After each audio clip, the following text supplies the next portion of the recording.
Assalamualaikum warahmatullahi wabarakatuh. Selamat malam Bapak Ibu serta rekan-rekan sekalian. Perkenalkan saya Dinita Rosyana Dewi, mahasiswi S1 PJJ Manajemen Universitas Cyber Asia. Pada kesempatan kali ini saya akan mempresentasikan analisis etika bisnis terhadap praktik overclaim dan penggunaan bahan berbahaya pada produk skincare.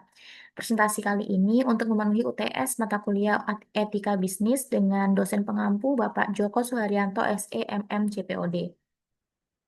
Kecurangan bisnis skincare. Berdasarkan artikel Liputan 6 berjudul Dokter Estetika Ungkap Daftar Skincare yang Overclaim hingga ditemukan bahan berbahaya hidrokinon. Ditemukan sejumlah produk skincare yang memberikan klaim manfaat secara berlebihan atau overclaim dan tidak sesuai dengan bukti ilmiah yang tersedia. Selain itu, beberapa produk juga dilaporkan mengandung bahan berbahaya seperti hidrokinon yang penggunaannya memerlukan pengawasan khusus. Namun, informasi terkait kandungan dan resikonya tidak disampaikan secara transparan kepada konsumen. Praktik tersebut berpotensi menyesatkan konsumen dalam mengambil keputusan pembelian, menimbulkan resiko kesehatan, serta memunculkan persoalan etika terkait kejujuran, tanggung jawab perusahaan, dan perlindungan konsumen. Pandangan terhadap praktik overclaim dalam industri skincare. Praktik overclaim merupakan tindakan memberikan klaim yang manfaat produk secara berlebihan atau tidak sesuai dengan bukti ilmiah yang ada. Tindakan ini dapat menyesatkan konsumen dalam mengambil keputusan pembelian dan berpotensi menimbulkan risiko kesehatan apabila produk tidak memberikan manfaat sesuai yang dijanjikan. Saya tidak setuju dengan praktik overclaim karena bertentangan dengan prinsip kejujuran dan dapat merugikan konsumen, baik secara finansial maupun kesehatan.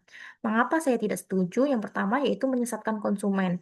Konsumen membeli produk berdasarkan informasi yang diberikan perusahaan serta klaim yang berlebihan menciptakan harapan yang tidak realistis. Kemudian yang kedua, merugikan konsumen. Konsumen dapat mengalami kerugian finansial karena membeli produk yang tidak sesuai manfaatnya serta berpotensi menimbulkan risiko kesehatan apabila terdapat kandungan yang tidak dijelaskan secara transparan. Yang ketiga, merusak kepercayaan publik. Kepercayaan merupakan aset penting dalam bisnis, serta overclaim dapat menurunkan reputasi perusahaan dan industri skincare secara keseluruhan.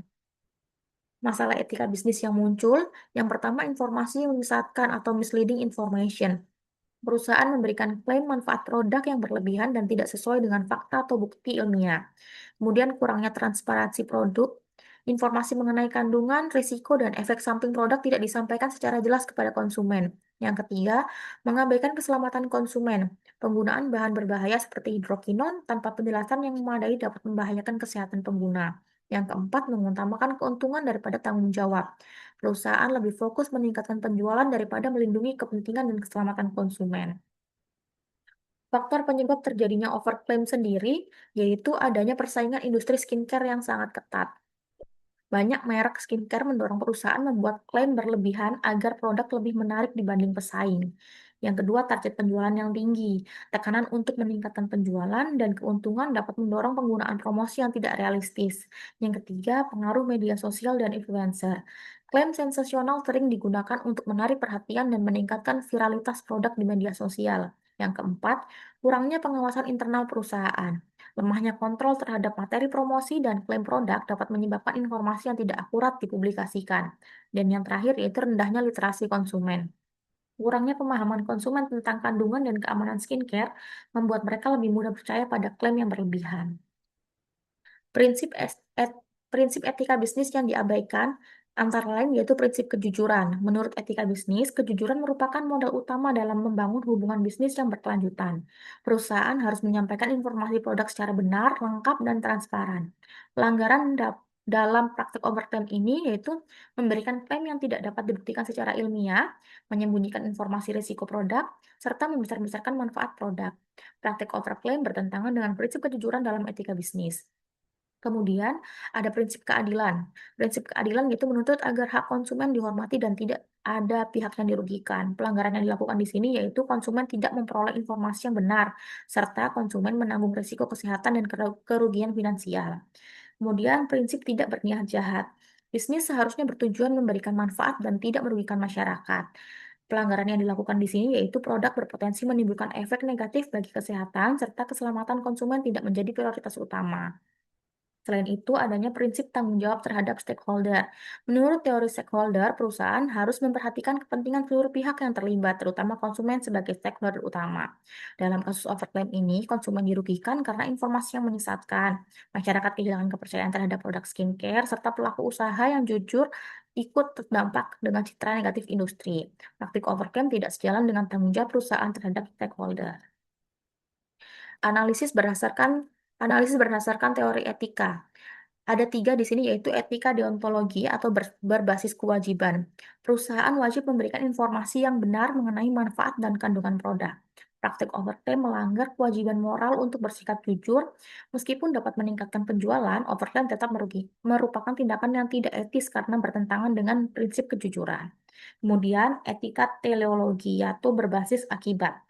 Overclaim dapat menyesatkan konsumen dalam memilih produk. Konsumen berisiko mengalami kerugian finansial dan gangguan kesehatan akibat penggunaan produk yang tidak sesuai klaim. Karena menghasilkan dampak negatif bagi konsumen, praktik overclaim dinilai tidak etis.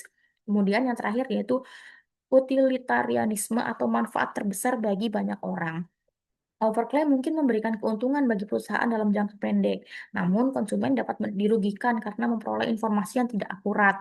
Dampak negatif yang dirasakan konsumen lebih besar dibandingkan manfaat yang diperoleh perusahaan. Oleh karena itu, praktik overclaim tidak sesuai dengan prinsip utilitarianisme ini. Kemudian analisis stakeholder.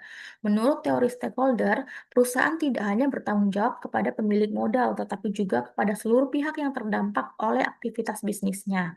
Dalam kasus overclaim dan penggunaan bahan berbahaya pada produk skincare, dampak yang ditimbulkan dapat dirasakan oleh berbagai stakeholder berikut, yaitu konsumen, beresiko mengalami kerugian finansial, iritasi kulit, gangguan kesehatan, serta kehilangan kepercayaan terhadap produk. Kemudian perusahaan, reputasi dan citra perusahaan menurun, berpotensi mengalami tuntutan hukum, serta kehilangan loyalitas pelanggan.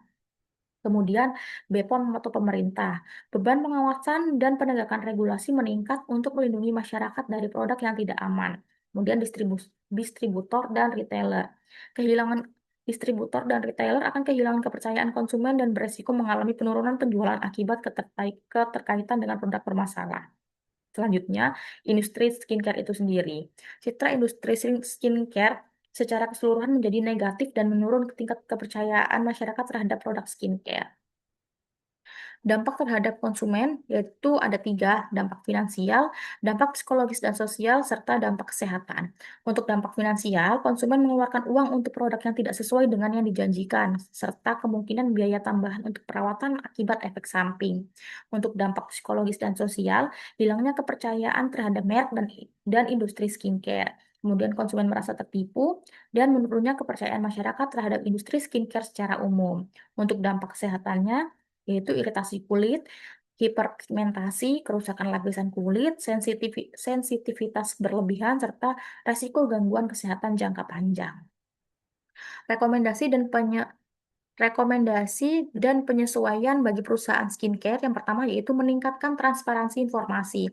Perusahaan harus memberikan informasi yang jelas, lengkap, dan mudah dipahami oleh konsumen mengenai kandungan bahan aktif dalam produk, manfaat produk yang telah terbukti secara ilmiah, resiko atau efek samping yang mungkin terjadi, dan cara penggunaan yang benar. Langkah konkretnya yaitu mencantumkan seluruh bahan pada kemasan, menghindari penggunaan istilah yang menyesatkan atau sulit dipahami konsumen, serta menyediakan informasi tambahan melalui website resmi dan media sosial. Yang kedua, yaitu menjamin keamanan produk. Perusahaan harus memastikan bahwa seluruh produk yang dipasarkan aman digunakan oleh konsumen. Langkah konkret yang dilakukan yaitu melakukan uji laboratorium secara berkala, menggunakan bahan baku yang telah memenuhi standar keamanan, memastikan produk memiliki izin edar dari BPOM, dan menghentikan penggunaan bahan berbahaya yang tidak sesuai ketentuan. Yang ketiga, menghindari overclaim. Klaim produk harus sesuai dengan hasil penelitian dan fakta yang dapat dibuktikan. Langkah konkretnya menggunakan hasil uji klinis sebagai dasar promosi, tidak menjanjikan hasil instan atau berlebihan, menyesuaikan materi iklan dengan kondisi nyata produk. Contohnya, tidak menggunakan kalimat memutihkan kulit dalam 1 hari, menggunakan kalimat yang lebih realistis seperti membantu mencerahkan kulit apabila digunakan secara rutin sesuai petunjuk. Yang Yang selanjutnya yaitu meningkatkan perlindungan konsumen. Perusahaan harus menyediakan mekanisme yang memungkinkan konsumen menyampaikan keluhan atau memperoleh bantuan apabila mengalami masalah akibat penggunaan produk. Langkah konkretnya yaitu menyediakan layanan pengaduan konsumen, memberikan kompensasi apabila terbukti terjadi kerugian akibat produk, menarik produk dari pasaran jika ditemukan masalah keamanan, dan menjalin komunikasi aktif dengan konsumen. Regulasi pemerintah di sini yaitu Undang-Undang Nomor 8 Tahun 1999 tentang Perlindungan Konsumen. Undang-undang ini memberikan hak kepada konsumen untuk memperoleh informasi yang jelas, informasi yang benar dan jujur mengenai produk, jaminan keamanan dan keselamatan dalam menggunakan produk, serta perlindungan dari praktis bisnis yang menyesatkan. Kaitannya dengan kasus overclaim ini, perusahaan tidak boleh memberikan informasi atau promosi yang mengandung unsur kebohongan maupun klaim yang tidak sesuai dengan kondisi produk sebenarnya. Kemudian, Peraturan Badan Pengawasan Obat dan Makanan atau BPOM. BPOM memiliki kewenangan untuk mengawasi peredaran kosmetik dan skincare di Indonesia. Beberapa ketentuan penting meliputi produk kosmetik wajib memiliki nomor notifikasi BPOM sebelum dipasarkan, kandungan produk harus memenuhi standar keamanan yang ditetapkan, klaim manfaat produk harus dapat dibuktikan secara ilmiah, dilarang menggunakan bahan berbahaya yang tidak sesuai ketentuan. Tujuannya menjamin bahwa produk yang beredar aman, bermutu, dan bermanfaat bagi masyarakat. Kemudian, Undang-Undang Nomor 17 Tahun 2023 tentang Kesehatan. Undang-undang ini mengatur bahwa setiap produk yang berkaitan dengan kesehatan masyarakat harus memenuhi standar keamanan dan mutu. Relevansi terhadap produk skincare, produk yang mengandung bahan berbahaya dapat dikenakan sanksi. Pelaku usaha bertanggung jawab terhadap keamanan produk yang dipasarkan, serta pemerintah berwenang melakukan pengawasan dan penindakan terhadap produk yang membahayakan masyarakat. Yang harus perusahaan lakukan yaitu memastikan legalitas produk dengan mendaftarkan produk ke BPOM, memperoleh nomor notifikasi BPOM sebelum produk dipasarkan, dan memastikan seluruh dokumen dan formulasi produk sesuai ketentuan. Yang kedua, menjamin keamanan produk dengan melakukan uji laboratorium pada bahan baku dan produk jadi, memastikan tidak ada bahan berbahaya yang dilarang, serta melakukan evaluasi keamanan secara berkala. Dan yang terakhir yaitu mengendalikan klaim dan promosi dengan menggunakan bukti ilmiah sebagai dasar klaim produk, menghindari klaim berlebihan atau menyesatkan, dan menyampaikan manfaat dan risiko secara transparan. Sanksi jika melanggar regulasi yang pertama yaitu penarikan produk dari peredaran. Produk yang terbukti tidak aman atau melanggar ketentuan dapat ditarik dari pasar untuk mencegah kerugian yang lebih besar bagi konsumen. Pencabutan izin edar BPOM. BPOM dapat mencabut nomor notifikasi atau izin edar sehingga produk tidak boleh lagi diproduksi dan dipasarkan. Yang ketiga, sanksi administratif. Perusahaan dapat menerima teguran, peringatan, denda administratif, atau pembatasan kegiatan usaha sesuai ketentuan yang berlaku. Kemudian gugatan dari konsumen.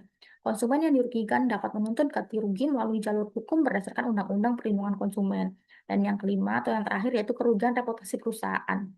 Hilangnya kepercayaan konsumen dapat menyebabkan penurunan penjualan, loyalitas pelanggan, dan citra perusahaan dalam jangka panjang. Dampak positif bagi perusahaan, jika rekomendasi tersebut diterapkan, maka perusahaan akan meningkatkan kepercayaan dan loyalitas pelanggan, kemudian memperkuat reputasi perusahaan, mengurangi resiko pelanggaran hukum dan sanksi regulator, menciptakan keberhasilan bisnis jangka panjang, meningkatkan kesehatan masyarakat, serta mendorong persaingan bisnis yang sehat. Outcome yang diharapkan dalam jangka pendek, keluhan konsumen menurun karena informasi produk lebih jelas dan transparan. Mohon maaf, outcome yang diharapkan dalam jangka pendek yaitu keluhan konsumen menurun karena informasi produk lebih jelas dan transparan. Kemudian produk lebih dipercaya karena klaim yang diberikan sesuai dengan fakta dan bukti ilmiah. Setelah itu, resiko kesehatan konsumen berkurang karena produk yang beredar telah memenuhi standar keamanan. Untuk jangka menengahnya, loyalitas pelanggan meningkat karena konsumen merasa aman dan puas menggunakan produk. Reputasi perusahaan membaik sebagai perusahaan yang jujur dan bertanggung jawab. Kepatuhan terhadap regulasi meningkat sehingga resiko sanksi dan pelanggaran hukum dapat diminimalkan. Untuk jangka panjangnya, keberlanjutan bisnis terjaga melalui hubungan yang baik dengan konsumen dan stakeholder, keunggulan kompetitif meningkat karena perusahaan memiliki citra yang lebih baik dibandingkan pesaing, dan kepercayaan publik semakin tinggi sehingga perusahaan memiliki posisi yang kuat dan berkelanjutan di pasar. Kesimpulan yang dapat ditarik yaitu Praktik overclaim dan penggunaan bahan berbahaya pada produk skincare merupakan tindakan yang tidak sesuai dengan etika bisnis karena melanggar prinsip kejujuran, keadilan, dan tanggung jawab terhadap konsumen. Perusahaan seharusnya memberikan informasi yang transparan, memastikan keamanan produk, serta mematuhi regulasi yang berlaku seperti ketentuan BPOM dan Undang-Undang Perlindungan Konsumen. Dengan menerapkan etika bisnis dan kepatuhan terhadap peraturan, perusahaan dapat meningkatkan kepercayaan konsumen, reputasi perusahaan, dan perlindungan kesehatan masyarakat. Pada akhirnya, praktik bisnis yang jujur dan bertanggung jawab akan menciptakan keberlanjutan usaha serta memberikan manfaat bagi seluruh stakeholder. Keuntungan bisnis yang berkelanjutan hanya dapat dicapai melalui penerapan etika bisnis dan kepatuhan terhadap regulasi. Untuk presentasi yang saya sampaikan, saya rasa cukup sekian. Apabila ada kesalahan, mohon dimaafkan. Kurang lebihnya, mohon maaf dan terima kasih atas perhatiannya. Wassalamualaikum warahmatullahi wabarakatuh. Terima kasih.